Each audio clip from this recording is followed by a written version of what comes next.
दोस्तों, आत्माएं हमारे आसपास हमेशा मंडराती रहती हैं, लेकिन वो बात अलग है कि हम उन्हें देख नहीं पाते। उनकी दुनिया अलग होती है जो रियलिटी में दिखाई नहीं देती, लेकिन कुछ ऐसी घटनाएं ज़रूर होती है जिससे ये महसूस होने लगता है कि हमारे आसपास भी कोई है और ये एक अलग ही दुनिया है जो कि अभी भी है। ऐसे ही एक हवेली की आज मैं कहानी लेकर आया हूँ, तो चलिए इसकी शुरुआत करते हैं।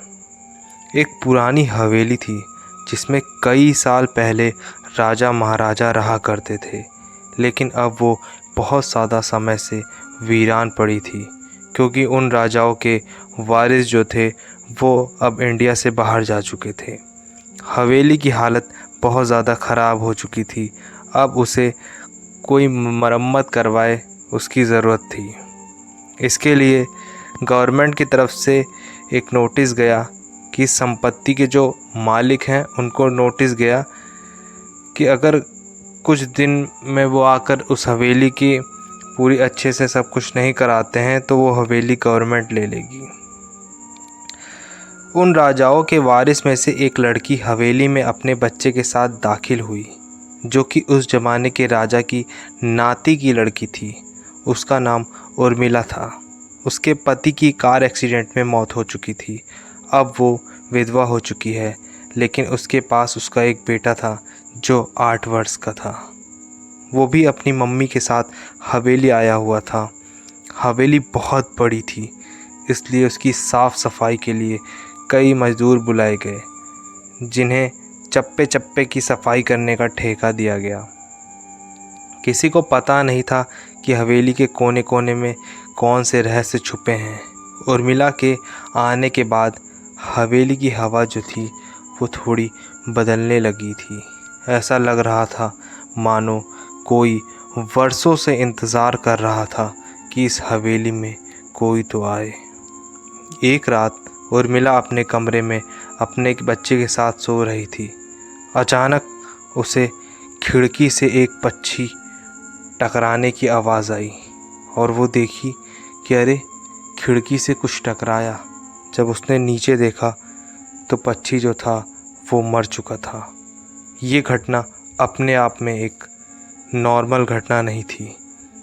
पक्षी टकराते ही उर्मिला की नींद खुल जाती है और जब वो लाइट जलाकर देखती है तो डर के मारे चीखने लगती है, क्योंकि उस कमरे की खिड़की से एक पक्षी फंसा हुआ था और उसके शरीर से खून की बूंदें फर्श पर गिर रही थी। नज़ारा इतना डरावना था कि वो अपने बच्चे को उठाना नहीं चाहती थी, लेकिन उर्मिला हिम्मत करके उस पक्षी को खिड़की से बाहर फेंक देती है। लेकिन इसके बाद उसे रात भर नींद नहीं आई। वह सुबह तक जागती रही। दरअसल वह जानना चाहती थी कि यह किसी की शरारत तो नहीं।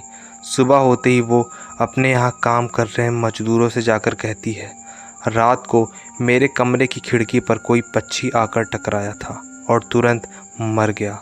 क्या तुम लोगों में से किसी ने ये हरकत की है? क्योंकि पक्षी खुद ब खुद तो खिड़की से नहीं टकरा सकता। मजदूर कहते हैं, नहीं, हमने तो खिड़की से नीचे किसी पक्षी को मरा हुआ नहीं देखा। हम तो अभी वहाँ से चले आ रहे हैं और जब सभी जाकर देखते हैं तो वहाँ कोई पक्षी नहीं था। और मिला घबरा गई थी। ये क्या? ये तो यहाँ तो पक्षी होना चाहिए था, या कम से कम खून की कुछ बूंदें दिखनी चाहिए थी। लेकिन यहाँ पर ना ही पक्षी था और ना ही उसका कोई भी बूंद या उसका एक पंख तक नहीं पड़ा हुआ था। उर्मिला सभी मजदूरों को कहती है कि हवेली में बहुत सी कीमती चीज़ें और मूर्तियाँ हैं, संभाल के साफ़ सफाई करना। मज़दूर अपने काम में लग जाते हैं। उर्मिला अपने बच्चे के साथ कमरे में टीवी देख रही थी कि अचानक हवेली की छत से एक मज़दूर नीचे गिरता है। उर्मिला को अचानक लोगों की आवाज़ सुनाई देती है। वो भागकर खिड़की से नीचे देखती है तो एक मज़दूर की लाश पड़ी थी। उर्मिला कमरे से नीचे आती है और इसके गिरने का कारण पूछती है। लोगों के जवाब अलग अलग थे। कोई कह रहा था कि इसने खुद आत्महत्या की है और कोई कह रहा था कि ये गलती से गिर गया है। सभी के दावे अलग अलग थे, लेकिन उर्मिला को कुछ अनकही बातें सुनाई दे रही थी। उर्मिला के कान में अचानक एक आहट के साथ आवाज़ आती है, अपने बच्चे को बचा सकती है तो बचा ले। उर्मिला ये बात सुनते ही अपने कमरे की तरफ भागती है, क्योंकि कमरे में उसका बच्चा अकेले टीवी देख रहा था। जैसे ही उर्मिला कमरे में पहुंचती है तो उसका बेटा खिड़की से कूदने वाला ही होता है। उर्मिला उसका पैर पकड़ लेती है और वो खिड़की से लटक जाता है। उर्मिला पूरी ताकत से ऊपर खींचती है, लेकिन बच्चा फिर भी कूदने की जिद कर रहा था। उर्मिला किसी कदर अपने बच्चे को काबू में करती है और कमरे के बाहर आती है और वो मज़दूरों से पूछती है, बताओ क्या है इस हवेली में, क्योंकि बच्चा तो ऐसा नहीं कर सकता और अभी ये सब जो हो रहा है कुछ अलग ही चल रहा है। तभी एक बूढ़ा मज़दूर उर्मिला से कहता है, बेटी ज़्यादा जानना हो तो अपने पूर्वजों की कहानी पढ़ो, तभी तुम्हें इस हवेली का इतिहास पता लगेगा। इस हवेली की कहानी की किताब इस गांव के सरपंच के घर में रखी है, जो कि बहुत साल पहले मर चुके थे, लेकिन अब भी उनके बेटों के पास वो किताब है। उर्मिला सरपंच के घर पहुंचती है और वो किताब ले लेती है। किताब पढ़ते ही उसे पता चलता है कि इस हवेली में एक नौकर नौकरानी भी थे, जिनके बीच में बहुत प्यार था और वो कई सालों से हवेली की सेवा कर रहे थे। लेकिन एक बार रानी के शाही गहने चोरी हो गए और उसके लिए शक में राजा ने नौकरानी को चोरी की सज़ा दी और उसे जिंदा दफना दिया गया।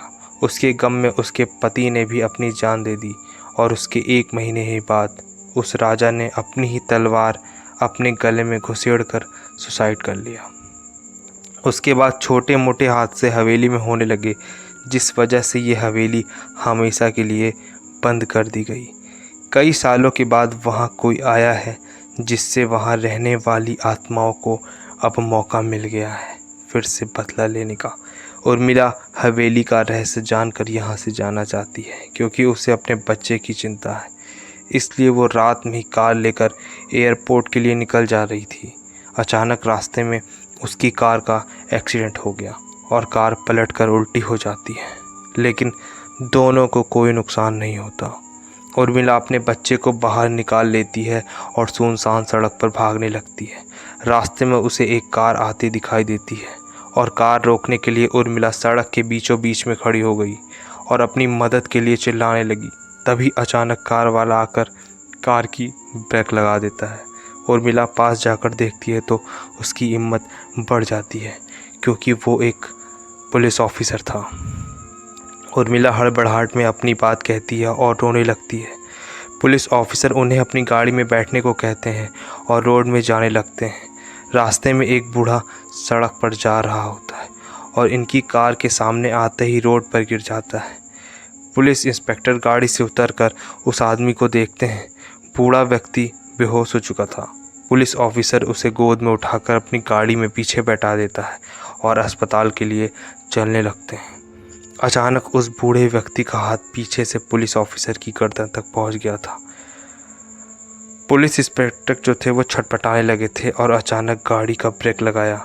गाड़ी की स्पीड कम होने की वजह से वो कार वहीं खड़ी हो गई और ऑफिसर जो थे वो गन निकालकर बूढ़े की तरफ निशान लगाकर गोली चला दिए।